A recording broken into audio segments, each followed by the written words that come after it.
Let's work on the tan house for our Candy Cane Lane bench pillow.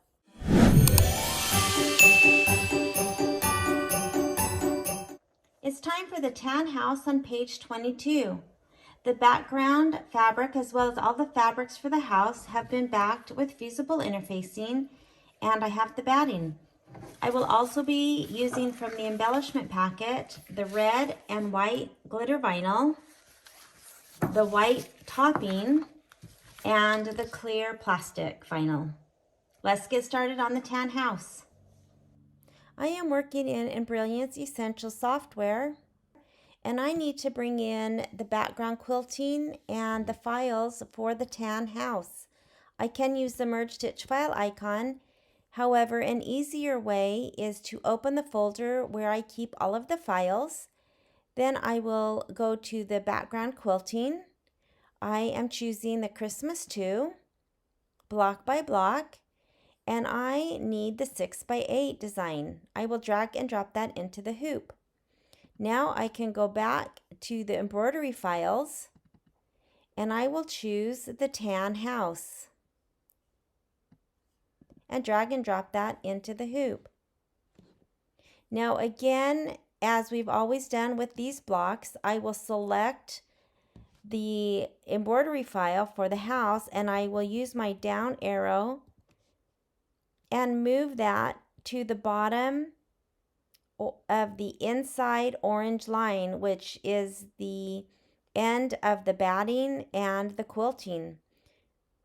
So again, I am going to select this little blue placement line, hold my shift key down, and select the box that goes around the house.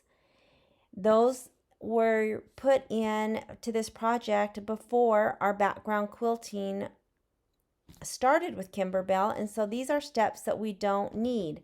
So I have selected both, and I will hit delete on my keyboard.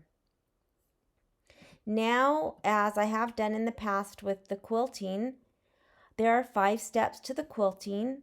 The first is the placement for the batting, then tack down of the batting, placement of the fabric, tack down of the fabric, and then the quilting.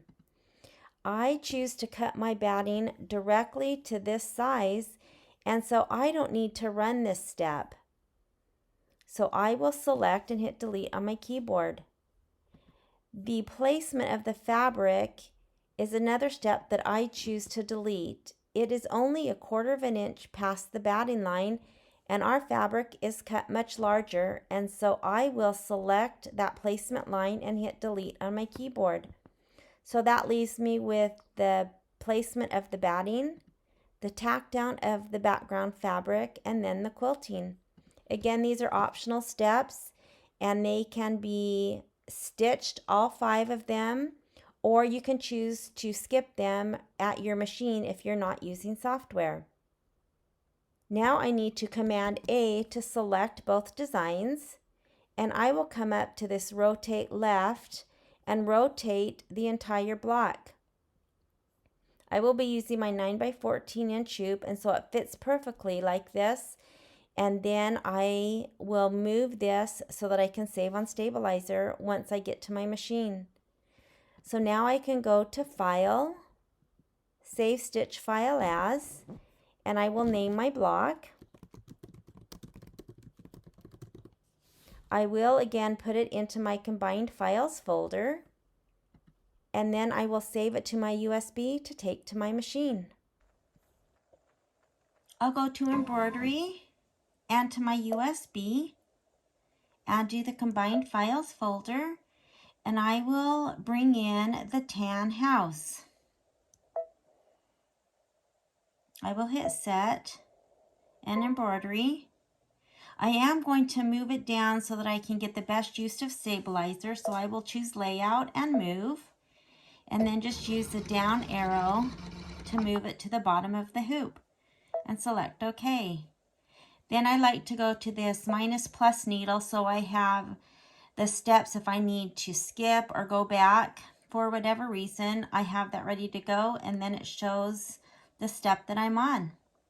So let's get the tan house started.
wanted to point out a couple of things about trimming the applique pieces. The directions call for trimming the roof after it's tacked down, and I chose not to trim it until I was ready to trim the door. And that just saves on time and, you know, pulling the hoop out. They are not close to each other, they don't overlap, so I chose to tack down the roof and then do the door, and now I will trim both of them. The other thing I wanted to mention is that starting with the house tack down and placement, I am using the beige thread, which is the Cashmere in Glide, and I have used those for all of the placement and tack down. This is a thread that won't be seen, and so I chose just to do it for all of the applique pieces, and it is the first thread that will actually be shown, and so that's why I chose to put that in. It was easier to see for the house, for example. I could have just left my white that I used for the background quilting, and that would have been fine also.